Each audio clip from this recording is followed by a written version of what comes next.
Hi, I'm Jerry Sorkin. We're here in Tunis, actually in La Marsa, on the seaside of Tunis, Tunisia. Today is January 31st. We've had 2 beautiful days of sunny weather, no clouds in the sky, 60s, absolutely beautiful. And one would hardly know that just 2 weeks ago, Tunisia had a major revolution that ousted Ziauddin Ben Ali. So I thought maybe it would be a good opportunity for people to really understand how Tunisians are seeing this revolution and understanding how it is so different from the revolutions and the political activity in the other countries in the Arab world. So this is a good opportunity for me to introduce you to some of my friends in Tunisia, which I'll be doing almost every day from different parts of Tunisia.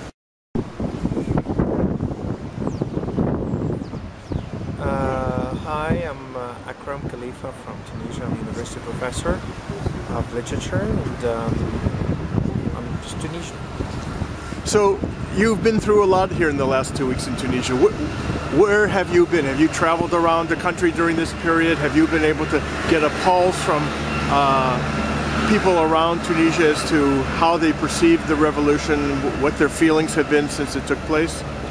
Actually, I can say that I've been blessed of being part of this revolution for the last, I would say, for the last 3 weeks, by going almost to different regions of the country. I've been to Sidi Bouzid, to Kasserine, to Tunis, to the Sahel, and I had also the occasion to talk to so many people who actually contributed by one way or another, either directly or indirectly, to this revolution.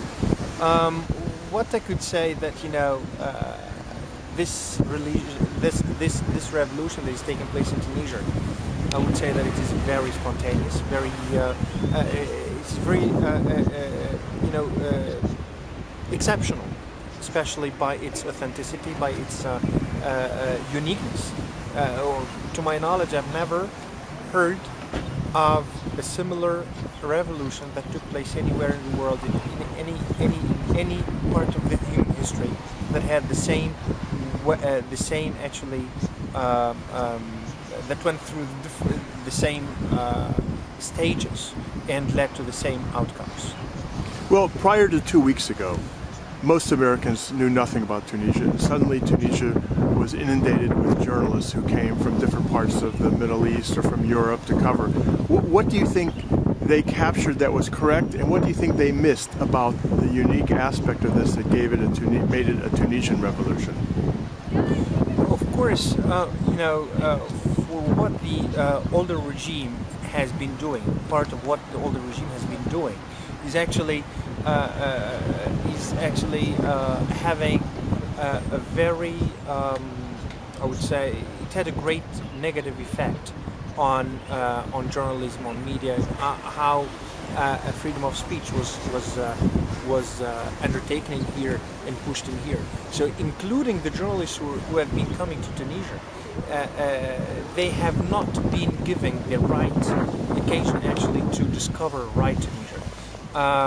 We have been suffering from many years of despotism and of anarchy, but still, this anarchy has not actually distorted the mindset of the Tunisians. The Tunisian common man has always been free in his mind, and this is the result. We're seeing the results of this actually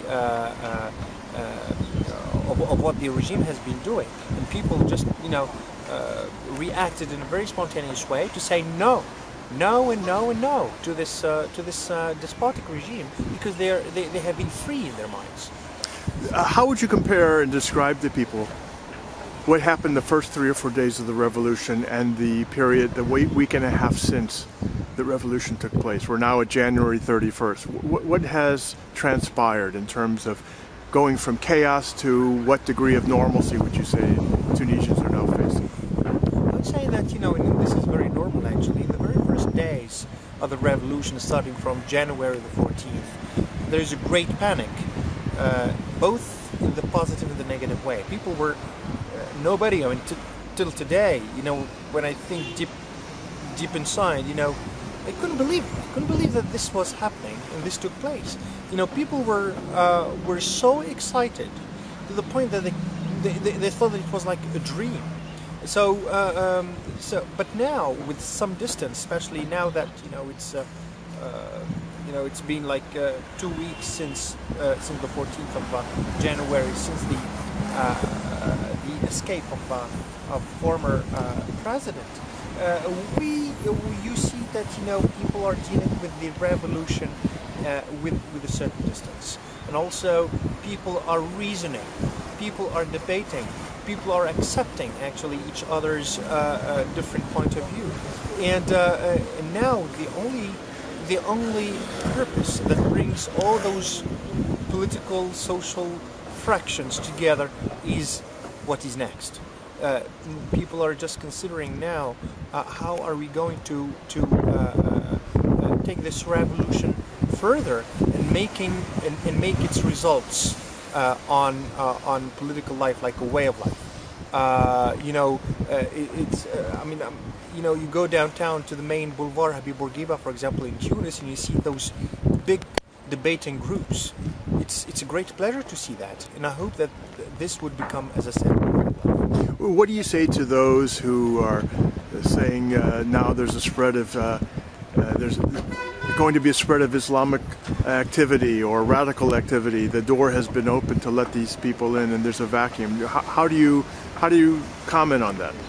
Listen, the democratic process.